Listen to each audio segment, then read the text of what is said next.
Thank you, choir, not only for that beautiful anthem today, but you worked hard last month. If any of you missed the choir cantata on the 29th, that fifth day of Christmastide choir cantata that we had, you should go on YouTube and see it. Especially Lori giving direction, and Dottie Calvert, keyboardist. Dottie and I go way back. We made music together for the glory of the Lord back in the 90s at another church up the street. It's great, always great having you with us, and thanks for your ministry with us today.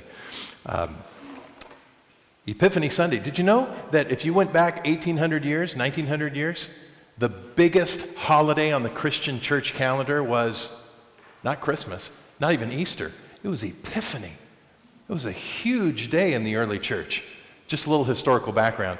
See, in the Western church, they thought Christmas was on December 25th. And in the Eastern church, they thought it should be on the 6th of January. And so when the Roman Empire tried to bring East and West together, they said, maybe we should celebrate the 25th and the 6th, and maybe all 12 days in between.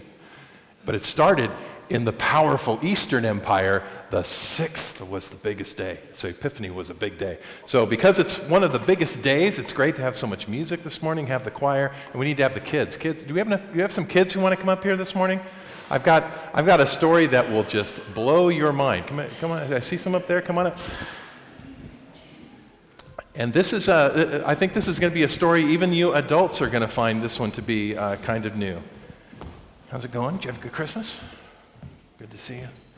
Come on up and sit. Okay. Stockings, right? Did you hang a stocking up for Christmas? Okay. Did your stocking have this beautiful picture on it? What is that? A witch flying over the town. It's also blue, which is more of an epiphany color than Christmastide, which would be green. There's a big picture of it there for the adults. This is a stocking I picked up at a swap meet in Italy. This is, of course you know, Befana, the Epiphany witch. Do y'all celebrate Befana this year? See, in Italy, which is a country on the other side of the planet, they celebrate every year. They believe that this witch, here's what happened. You can kind of see the picture up there, up at the top, you see her flying up in the sky, but that middle one, she's in her house, and 3 wise men come to Befana's house. And they knock on the door, and they say, we're looking for the baby Jesus. Do you know where she is? And Befana said, get out of here, wise men. I don't have time for you. And the wise men, grumpy, turned around and left to keep looking for Jesus because they saw a star in the sky and they wanted to find him. Befana felt so bad about how she acted because she was rude. She was mean to the visitors, that she spends the rest of her life flying around on her broom looking for the wise men so that she can apologize for what she did. And Befana will fly up to you and say, have you seen the wise men? And you would probably say, no. Or have you seen them? Have you seen? No? Okay, you haven't seen them. And she'd say, thanks anyway, and she'd reach into her bag and start giving candy out to people who would try to help her find the wise men so that she could apologize. So y'all ready to celebrate that now, forever and ever? We'll start having a big stuffed Befana hanging from the rafters here next year. Get the design committee to start working on it. This is what they believe, but you know what? This is a story. It's a story. It's kind of a kid's story. But the heart of the story is this. Someone was looking for Jesus, and that's good, right? The wise men, they wanted to see the star. Remember, the wise men saw the star in the sky, and they wanted to follow the star to find Jesus. They were just looking for Jesus. And sometimes people come up to us and they say, do you know where I can find Jesus?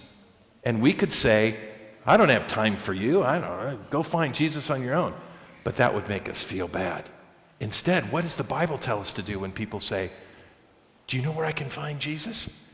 You help them. Where can they find him? Do you know? Give you a couple good places. What are you thinking?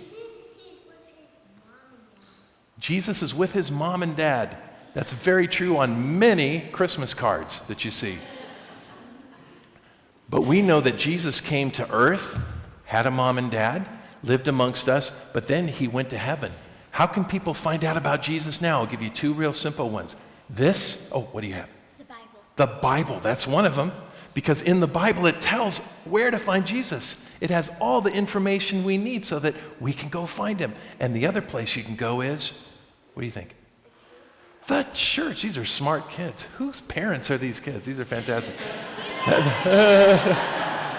No, don't blame them in public. No, champion that. The church, because we know where Jesus is, don't we? We've come to know Jesus, and if somebody wants to know about Jesus, we're ready to tell them and share them. So let's not be like Befana, the Epiphany witch, okay? Let's not be mean. Let's be happy to tell people about Jesus when they ask, okay? Thank you, guys. You can head back to your seats.